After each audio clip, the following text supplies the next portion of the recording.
Pierre de Villiers, ancien chef d'état-major des armées, est l'invité de Tout est politique ce mercredi 21 janvier sur la chaîne France Info.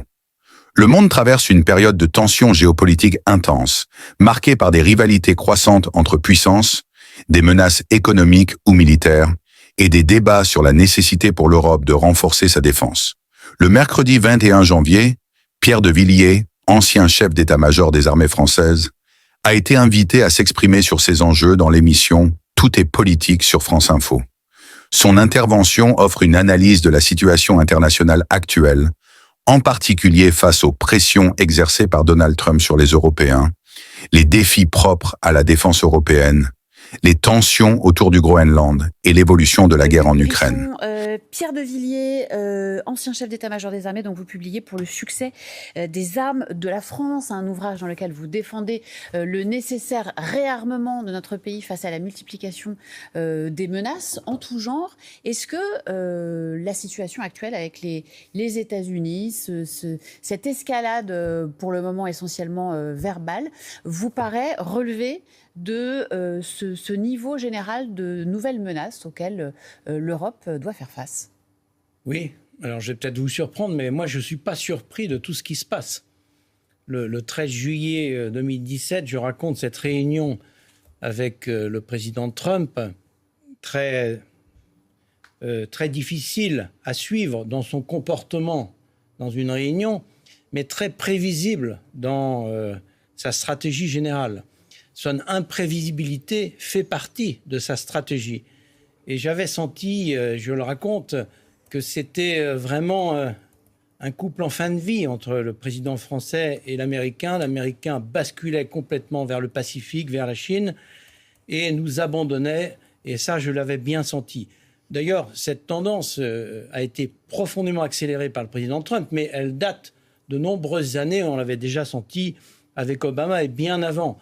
Donc nous sommes dans un changement de monde, on le lit beaucoup ces jours-ci, mais moi je l'avais pressenti après 2015, après les attentats, retour des États-puissances, terrorisme islamiste radical, migration massive, le monde change, on était dans le droit de la force finalement. La force et votre expression c'est dans la force du droit. Et en fait, c'est la force, voilà, on était dans la force du droit et on est dans le droit de la force. Le droit a régulé les relations internationales avec les organisations internationales qui ont été mises en place pour l'essentiel à la fin de la Seconde Guerre mondiale. Et aujourd'hui, ces organisations ne répondent plus.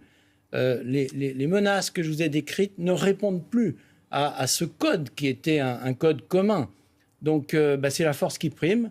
Et la journée qu'on vient de vivre avec cette intervention du président Trump est une illustration. La force. S'il y avait un mot pour résumer son propos, la force.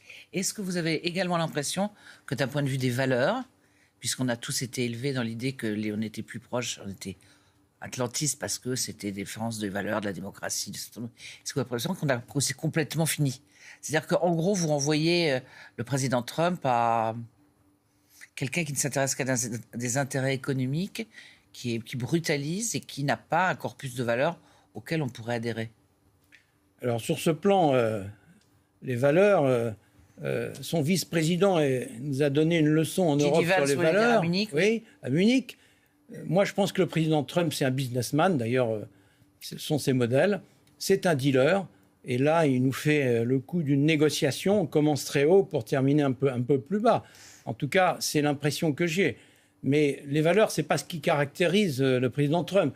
Quand je vois la façon dont il parle au président Macron, on ne peut pas dire que moi, je suis suspect de quoi que ce soit vis-à-vis du président Macron. Je rappelle quand même pour les téléspectateurs qui ne s'en souviendraient pas que vous avez démissionné avec fracas quelques mois après l'élection d'Emmanuel Macron. Pour un désaccord de stratégique. Fond, malheureusement, parce que je sentais la nécessité d'un réarmement rapide et important et que je voyais que nos dirigeants ne le sentaient pas.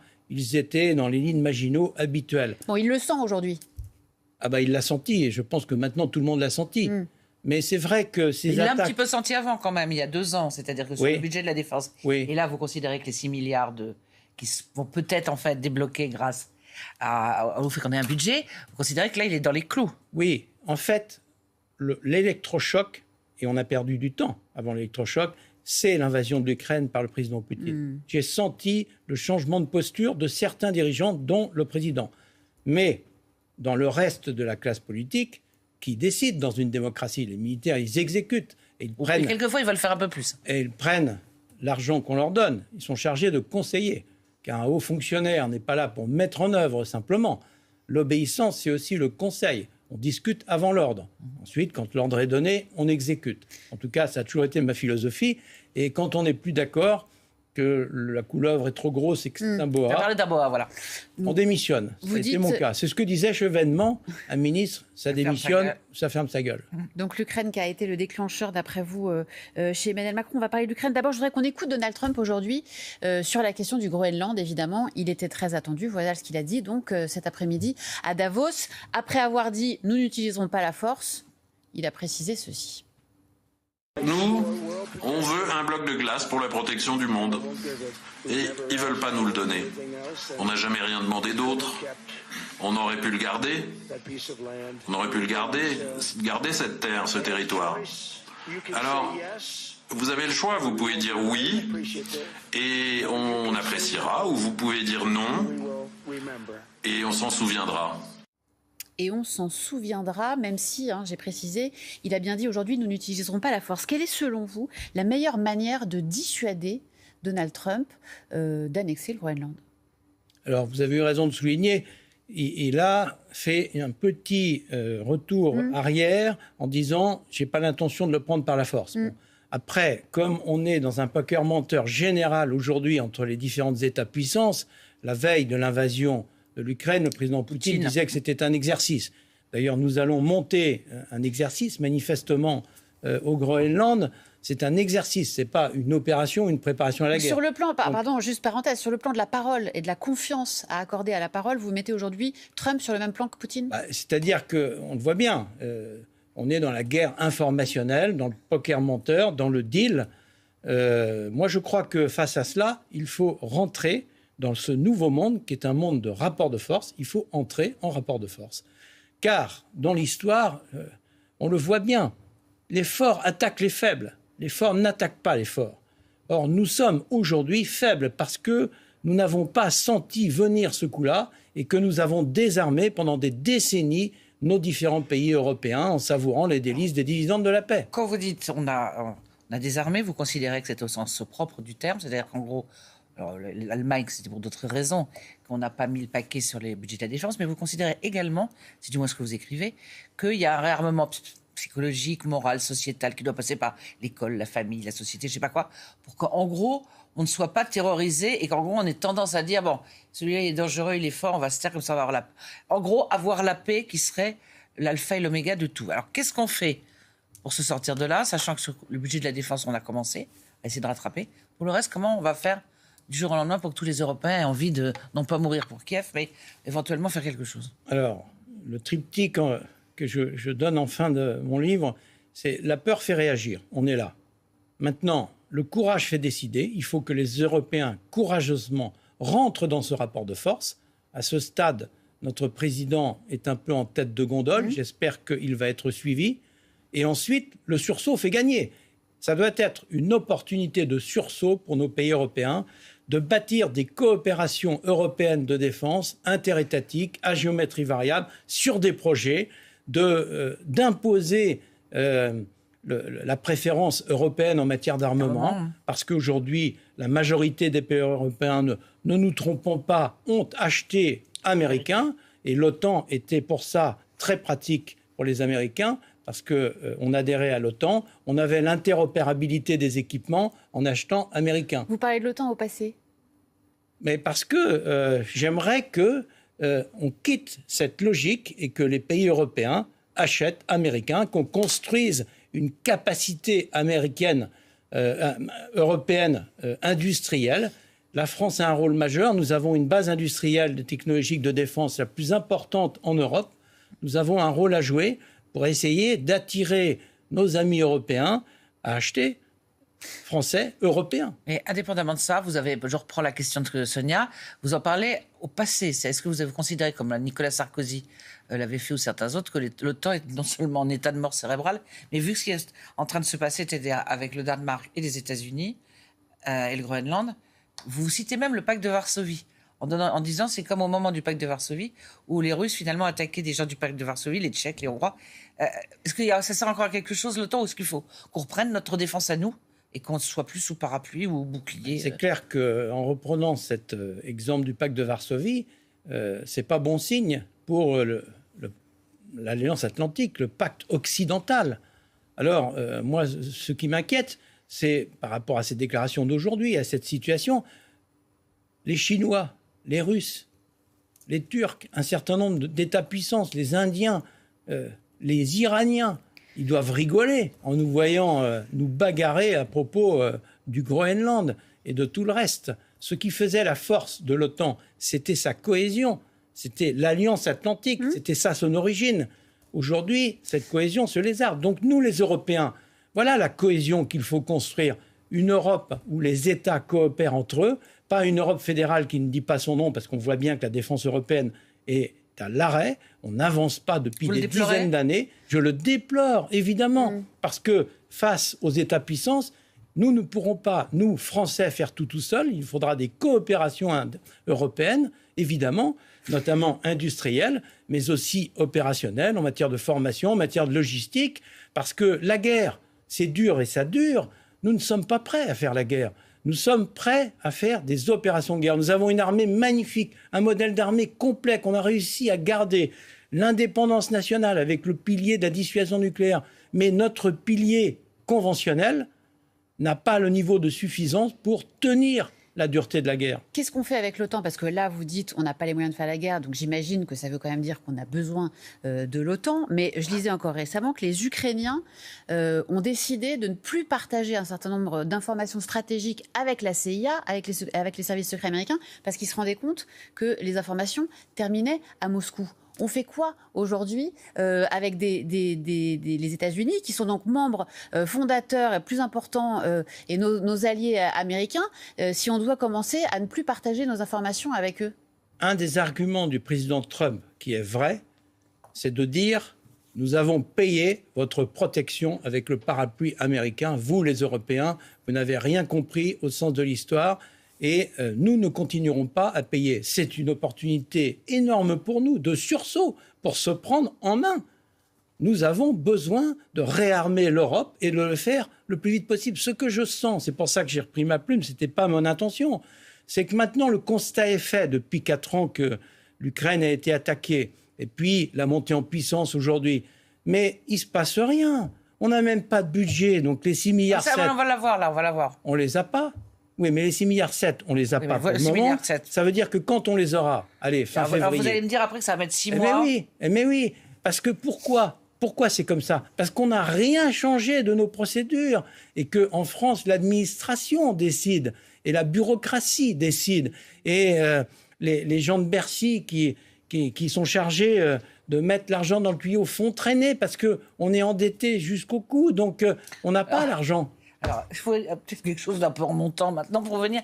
Quel est le maillon faible pour vous en Europe de ceux qui ne peuvent pas? Parce qu'on avait le couple franco-allemand. Est-ce que là, vous sentez que ça peut se nouer autour de qui? Est-ce que les Anglais, finalement, ils sont, malgré le Brexit, on peut travailler avec eux? Vous pensez quels sont les bons Européens avec lesquels on doit travailler si on veut s'en sortir? L'exemple de la force des volontaires, c'est un très bon exemple. C'est ça, la coalition des volontaires. Voilà, la coalition des volontaires, c'est ça qu'il faut construire. C'est ça qu'il faut construire. Avec le Canada aussi? Des pays volontaires, en respectant la souveraineté des pays, qui mettent au pot commun ce qu'ils ont envie de mettre au pot commun, sans chercher à niveler, sans chercher à fédérer, sans chercher à unir à tout prix, en respectant les logiques, les souverainetés nationales. C'est ça qu'il faut construire.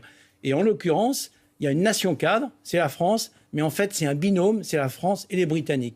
Parce que le traité de Lancaster, en 2010, moi j'étais numéro 2 et j'en ai été responsable pour le suivi pendant 4 ans. Et ensuite, je l'ai mis en œuvre quand j'étais chef d'état-major. le traité de Lancaster, il y a une clause, c'est de construire une force interopérable de 10 000 hommes, interarmés, que l'on a construit, qui était opérationnelle en 2015-2016, sur lesquels on a pu agréger cette force des volontaires, des pays volontaires. C'est ça qu'il faut faire, c'est ça qu'il faut construire. Donc, la réponse à votre question, c'est d'abord avec les Anglais qu'on doit faire quelque chose pour les opérations. C'est la seule armée européenne capable de faire des opérations de guerre aujourd'hui. Les autres ont des forces, bien sûr. Regardez les Polonais, hein, oui. L'effort qu'ils ont fait. Ils vont bientôt ils ont raison de le faire, peut-être pas leur situation géographique. Ils vont bientôt avoir 2000 chars. Je rappelle que nous avons 200 chars, les Français. Le même chiffre qu'en 2017. Nous n'avons pas un de plus. Donc, il est temps de monter en puissance. Et petit à petit, autour d'un noyau avec les Britanniques, et puis on va agréger les Allemands qui, aujourd'hui, dans la Constitution, ne peuvent pas faire la guerre, mais qui, avec les milliards d'euros qu'ils mettent, vont avoir de quoi nous rendre un fief et service. Nous avons les moyens en Europe. Nous sommes un continent à 500 millions d'habitants. Nous sommes sous le parapluie de gens qui ont 350 millions d'habitants, et les Russes ont 130, 140 millions d'habitants, et ils nous menacent. Donc, franchement, il est temps de réagir, de prendre conscience de ce sursaut nécessaire européen en s'appuyant sur les souverainetés des pays. Nous avons les moyens, dites-vous. On entendait Donald Trump il y a quelques minutes qui disait si vous me dites non au Groenland, on s'en souviendra. Qu'est-ce qui se passe si demain les États-Unis mettent l'Ukraine dans la balance du chantage, si les États-Unis, si Donald Trump dit si vous voulez pas me donner le Groenland, on lâche l'Ukraine. Est-ce que les Européens ont les moyens de prendre le relais? Qu'est-ce qui se passe? Il faut rentrer dans le rapport de force, c'est ce que nous avons commencé à faire, pour qu'on dissuade l'option militaire, déjà, et il commence à... Au Groenland? Oui, au Groenland. Et ensuite, il faudra trouver une porte de sortie aux Américains, sachant qu'aujourd'hui, ceux qui sont présents physiquement, efficacement au Groenland, c'est les Américains avec la dernière base qu'ils ont laissée, qui leur permet quand même... Ils sont 200. Oui, enfin, comme il n'y avait rien, c'était les seuls. Et ils étaient responsables de la sécurité du Groenland à ce stade, puisque les Danois n'avaient personne. Mais donc, l'Ukraine, ma question c'était vraiment l'Ukraine, qu'est-ce qu'on fait demain si les États-Unis lâchent l'Ukraine? Sur l'Ukraine, là, le président Trump a fait une description parfaitement vraie du niveau de perte. En gros, il y a 1000 décès, 1000 morts par jour, presque tous les jours. Donc c'est colossal, il faut arrêter ce massacre. Et il n'y a pas de solution militaire en Ukraine, en tout cas, une hypothétique victoire des Ukrainiens pour reprendre les territoires perdus, je n'y crois pas militairement, pour déjà plusieurs raisons, mais dont une, c'est la démographie. On a oublié, l'Europe aussi, la démographie. La démographie est un instrument majeur de puissance et de rayonnement. Donc, il faut aller à la paix. Et il faut les Ukrainiens essayer... ont accepté un cessez-le-feu qui a été refusé par Moscou. Alors, oui, c'est-à-dire qu'à ce stade, il y en a un qui accepte, l'autre refuse, il y en a un qui accepte, l'autre refuse. Donc, c'est ce qu'il a expliqué, à mon avis, à juste raison. Il y en a surtout un qui bombarde, et il y a 600 000 Ukrainiens là, qui sont privés de chauffage et d'électricité. Évidemment, donc il faut arriver à trouver les deux éléments qui sont très importants.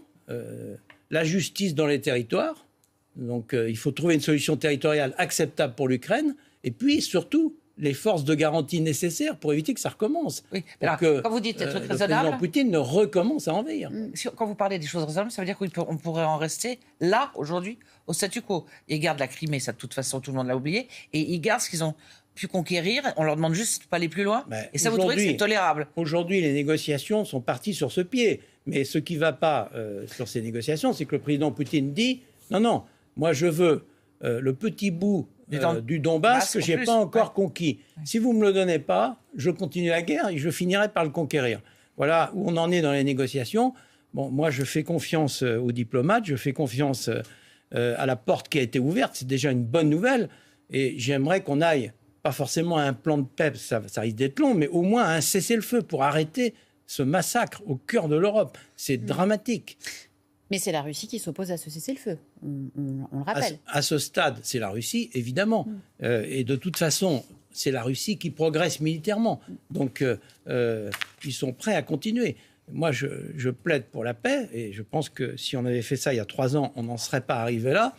Et surtout, je plaide pour que dans notre position, nous les Français qui avons quand même un rôle important à jouer, et on le voit dans les heures qu'on vient de passer, eh bien, je plaide pour qu'on ait les moyens de notre crédibilité le plus vite possible en France et en Europe. C'est-à-dire que l'on réarme, y compris moralement, le pays. Est-ce que les moyens de notre crédibilité, ça passe par un homme politique à la tête de la France en 2027, par exemple, qui ait un peu de l'expérience, de la surface, et qui soit capable d'entraîner les gens? Est-ce que d'abord, vous avez abandonné la politique? Est-ce que dans tout ce qui est présent comme candidature... Je n'ai pas abandonné la politique, je ne suis jamais rentré dedans. Enfin, un peu quand même. Bon.